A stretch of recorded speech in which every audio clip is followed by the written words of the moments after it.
Alo. Alo. Qaqaş sən idin kommentdə mənə söz kimi yazan. Eşitdin hə? Mən deyim sən.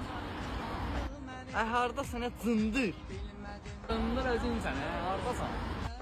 Gəl meşə parkına. Gəl. Gözlə mən də Şamaxın gələm hə? Gəldim hə? Bayağı gözləyirəm. Cəld ol biraz.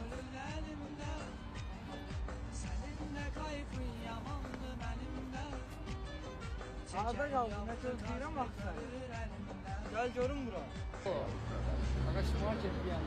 Yəni nəsə sən də alım gətirmisən. Tut qardaşım qadan olaram. Özün gəlçinəm bəsim. Başladım ara. Yaxşı qabul. Gəlirəm, gəl gözləyirəm. Qardaşım.